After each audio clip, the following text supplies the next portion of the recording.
মিলে অবশ্যই তাদের বিষয় এবং সংগঠনের বিষয় সবার আগে প্রাধান্য আমার কাছে,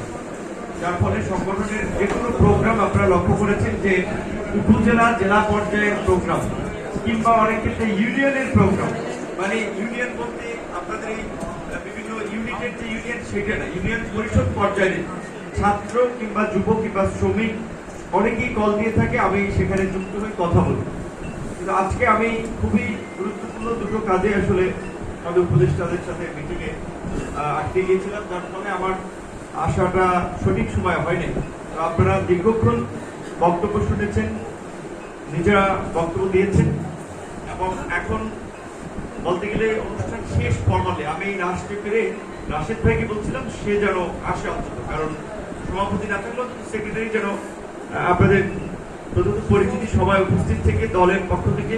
আপনাদেরকে উৎসাহিত করে এবং আপনাদের দাবি দেওয়ার সাথে সাথে সেটা ব্যক্ত করে, দ্বিতীয়ত আপনাদের এই যে দাবি দেওয়া যে বিষয়টি ঢাকা যে সিএনজি নাম্বারগুলো মহানগরীর ভিতরে চালানোর যে অনুমতি বা পুলিশি হয়রানি বন্ধের জন্য আপনারা যে দাবিটি করে আসছিলেন যৌক্তিক দাবি এবং সেটির সাথে আমরা আছি, এই অবস্থাটা জানা দেওয়ার জন্যই আমি বলেছিলাম রাশেদ ভাই যেন অন্তত আসে। আব্দুর রহমান ভাই আর সম্পদ ভাই বিশেষ করে তারা একেবারেই মানে শ্রেণীর স্বার্থে খুব কঠোর মানুষ, যারা শ্রমিক সংগঠন করে বিদায় শ্রমিকদের প্রতি খুবই বিশেষ করে অন্যান্য অনেক নেতৃবৃন্দ আমি দেখেছি যারা অন্যান্য দায়িত্বশীল, তারা হয়তো কোনো কারণে যদি মনে হয় যে এটা একটু কম্প্রোমাইজ করা সেখানে কম্প্রোমাইজ করে, কিন্তু শ্রমিকদের এই স্বার্থে শেষ পর্যন্ত দেখেন সন্ধ্যা হয়ে গেছে, বাট আমার আশাই লাগবে তো আপনাদেরকে বসাই রাখছে, আমাকে বারবার বলছে ভাই আপনার আসতে হবে, যার ফলে আসলাম এবং আপনারাও আছেন,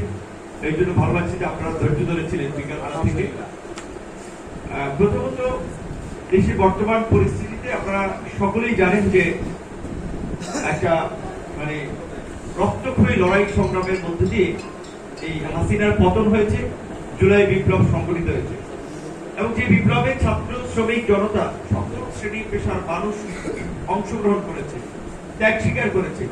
মৃত্যুটা এখানে যারা মঞ্চে বসে আছে অনেকের হতে পারতো, আমাদের হতে পারতো, কারণ গুলি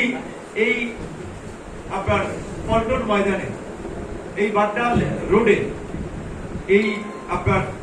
মিরপুর রোডে বিল্ডিং এর বাড়ি থেকেও গুলি ছোড়া হয়েছে। আমরা তো সবাই রাজপথে ছিলাম, বিশেষ করে এখানকার নেতৃত্ব সবাই, কার মাথায় গুলি এসে লাগতো এটা বলা যায় না। অনেক মানুষ মারা গিয়েছে, আমাদের সামনে থেকেও মারা গিয়েছে, আমরা আল্লাহ হয়তো আমাদেরকে চাই নাই, যার ফলে আমাদেরকে পরবর্তী প্রজন্ম এবং দেশের স্বার্থের জন্য আমাদের এই জায়গায় জীবিত রেখেছেন, সেজন্য আল্লাহর কাছে আমরা শুকরিয়া জ্ঞাপন করি। যার ফলে আমরা মনে করছি যে এখন আমাদের বড় একটা দায়িত্ব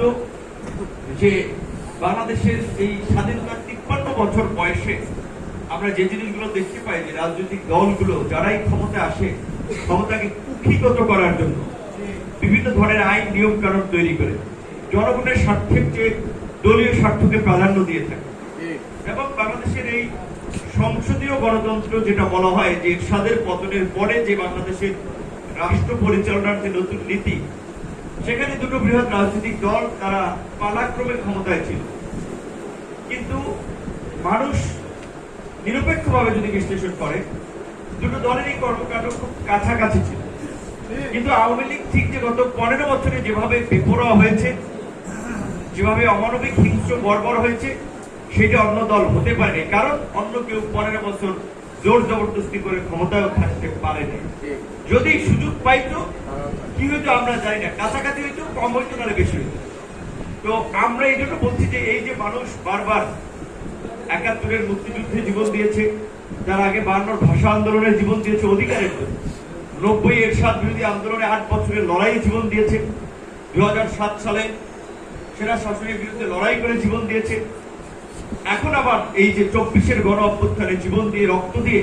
এই পরিবর্তনটা আনবে। সেই পরিবর্তনটা যদি স্থায়ী না হয়, টেকসই না হয়, যে রাজনৈতিক দলগুলো যেন জনগণের উপরে জুলুম চালাতে না পারে, ক্ষমতাকে কুক্ষিগত করে যেন স্বৈরাচার হয়ে উঠতে না পারে, এই ব্যবস্থার যদি পরিবর্তন না হয়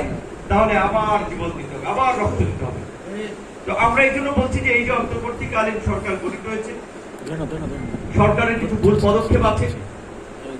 সরকারের অব্যবস্থাপনা আছে, কিন্তু তারপরেও আসলে আমাদেরকে মাথায় রাখতে হবে রাজনৈতিক সরকার যেভাবে ধূর্ত প্রকৃতির হয়, জনগণের সাথে প্রতারণা করে, রাজনৈতিক দলের যে রাজনৈতিক এজেন্ডা থাকে, এই সরকারের ছাত্র প্রতিনিধি যারা আছে তারা হয়তো একটা দল করা, সংগঠন করার চিন্তা ভাবনা করতে পারে, তাদের রাজনৈতিক কিছু আগ্রহ থাকতে পারে, বাট তাদের বাইরে যারা আছে তাদের কোনো রাজনৈতিক চিন্তা চেতনা নাই। কাজেই জানিয়ে আন্দোলন করে চাপে ফেলাই, তারপরে এদেরকে দিয়েই রাষ্ট্রকে একটা জায়গায় দিতে হবে। এদের সময় এভাবে চাপ টাপ দিয়ে আমরা যে কার্যক্রম করাতে পারবো, দাবি দেওয়া আদায় করতে পারবো, রাজনৈতিক সরকারের কাছ থেকে সেইটা পারবো। এই জন্য আমরা বলছি যে হ্যাঁ, সাময়িক কষ্ট হচ্ছে, দ্রব্যমূল্যের যে উদ্যোগতি নিঃসন্দেহে এটি মেনে নেওয়ার মতো না, কিন্তু কিছু কিছু ন্যাচারাল দুর্যোগ খেয়াল রাখতে হবে, যেগুলো আল্লাহ দিয়ে থাকে, মানুষের সক্ষমতা নাই থামানো। এই যে 19 না 22টা জেলায় যে বন্যা হয়েছে, সমস্ত সবজি টবজি ফসল নষ্ট হয়েছে না, জিনিসপত্রের দাম দিতে পারে। তারপরে যে বন্ধুর অর্থনৈতিক পরিস্থিতি সরকার রেখে গেছে, ঋণ এবং লুটপাট করে দেশের টাকা বাইরে পাচার করে, ব্যাংকের টাকা সব নিজেদের বাসা বাড়িতে তুলে নিয়েছে, অগস্টের মধ্যে পতনের আলামত টের পেয়েছে। যার ফলে একটা অর্থনৈতিক ক্রাইসিস আছে, সেটা কিভাবে সমাধান করা যায় ভাবতে হবে, সরকার ভাববে, আমরাও ভাববো। এবং এই সরকারকে টেনে ধরার রাস্তা আছে, ভয় পায় আমাদেরকে। তার মানে এই জন্য বলছি যে ভয় পাই চাপ দিয়ে কাজ করাইতে হবে, কিন্তু খুব এক্সট্রিম পর্যায়ে, মানে অত্যাধিক এমন চাপ দেওয়া যাবে না যে চাপ সরকার সহ্য করতে পারে। একটা বাস্তবতা, সেই জায়গা থেকে আমি বলছি এই যে এই সিএনজি যেটা চলবে, এইটার জন্য আমার যাওয়ার দরকার নেই। আমার প্রতিনিধি তারা জানে, শ্রমিক অধিকার যদি তারা বলে যে আমরা বিপিনের লোক আমরা আসছি, আমাদের যৌক্তিক দেবে, আপনার কাছে চান্দার লোক আইনি, ধান্দার জন্য আইনি, শ্রমিকরা ঢাকা শহরে চালাতে পারবে, সেই অধিকারটা আপনাদের নিশ্চিত করা লাগবে যে সরকার পড়ে যাবে না, সরকারের বাজেট দেওয়া লাগবে না, সরকারের ক্ষতি নেই, লাভ আছে। শ্রমিকরা ভালো থাকলে সরকার শ্রমিকদের সাপোর্ট পাবে। এইভাবে যৌক্তিক ভাবে